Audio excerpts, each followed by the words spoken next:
Welcome back, YouTube. This week I said that I was going to talk about my wife and her suicide. I want to make clear that I'm really talking about it from my perspective, and that's really just mainly because it's not, it's her story as well, and there are a lot of other people involved. Anytime that someone passes away, everybody that knows them is affected. So it's really not my place to sort of talk about the struggles that she had and what went on there, but I will a bit, just in reference to how it sort of affected me. So with that said, I'll carry on and talk a little bit about our life. We met when I was 22. We had our firstborn really pretty much straight away, and we married sometime after that. We had one other child of ours, and she had a daughter herself, who became my stepdaughter, and who I still am very close with.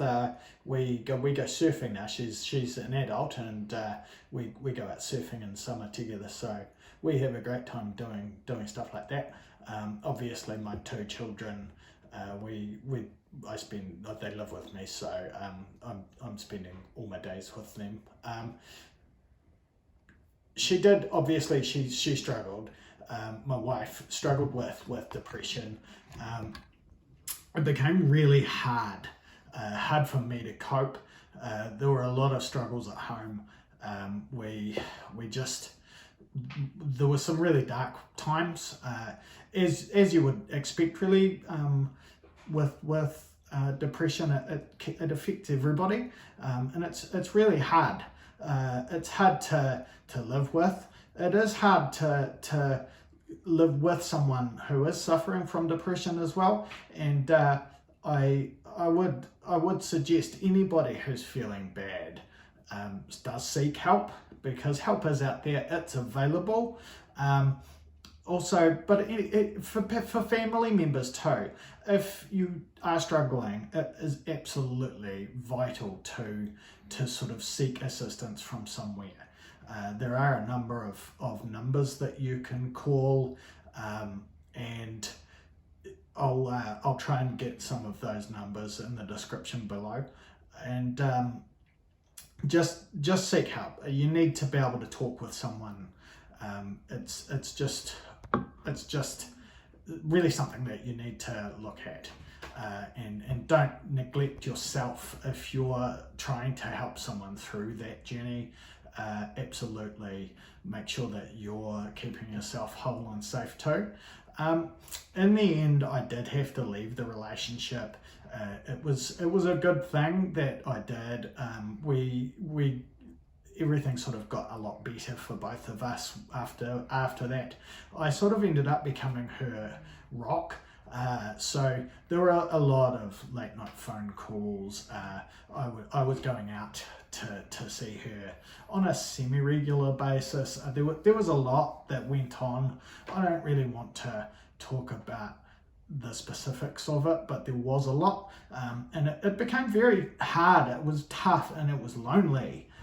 For a man who was really, I knew where it was all headed, and I was just trying to stop it happening. And it was something that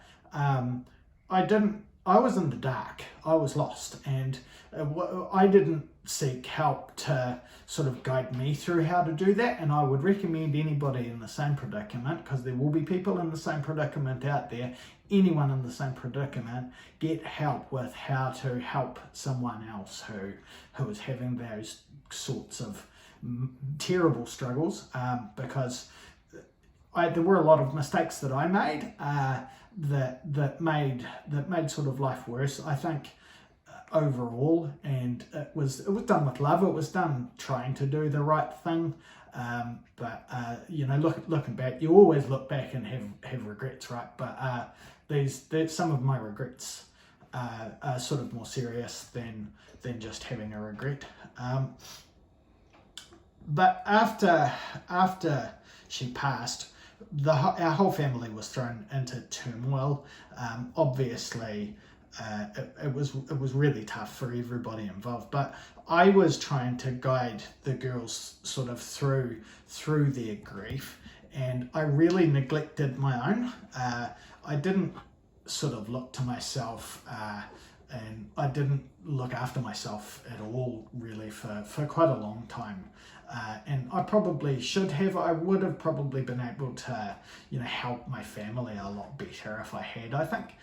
So again, something I'd recommend if you are faced with the worst situation, and it wouldn't have to be through that terrible form of passing away. Anytime anybody dies, if you're the person left running the family and helping the family, you need to be getting yourself help.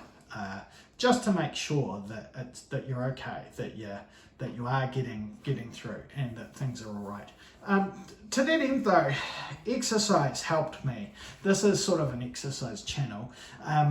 When I got into the exercise, because I didn't for quite a while, but once I did, I found escape in the gym. My workouts were tough. I was putting myself through the ring, and I found that all I could cope with was the workout itself. That was it.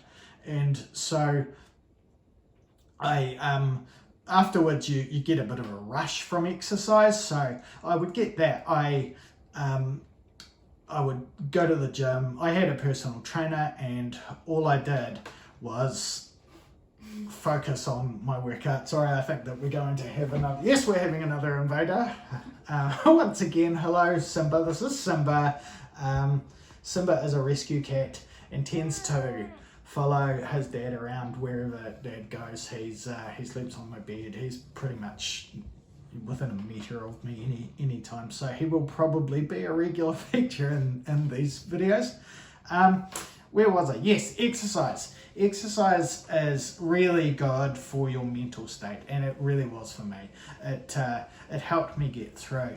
Another thing that I would say as an upcoming personal trainer, having a personal trainer was really good.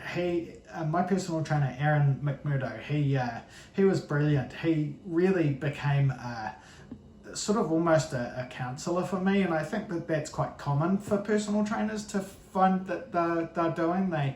You spend half an hour or an hour with someone and talking to them, if you can talk, and trainers get to know people so well, and it's really good. So if you are going through a hard time and wanting to work out, I would absolutely recommend getting a trainer, because it's not just with fitness that having a trainer can help. But I think that that's probably all for this video. Again, I'll try and have some numbers put into the description down below. Do call. These numbers and people are there to help you. And the take-home message is get fit and seek help. If you need it, seek help. It was a tough time, and we are sort of coming out of the worst of it now. But yeah, I would absolutely say it was obviously one of the biggest things in my life. But I think I'll end it here, and for next week I'm going to talk about my multiple sclerosis. So that's one more of the things, and I think at one point I will also talk about getting the diagnosis of diabetes, and so we might make that the video after next. But anyway, thanks everybody, and remember, click like and subscribe and all the buttons and bells and whistles and stuff. Cheers, see you later.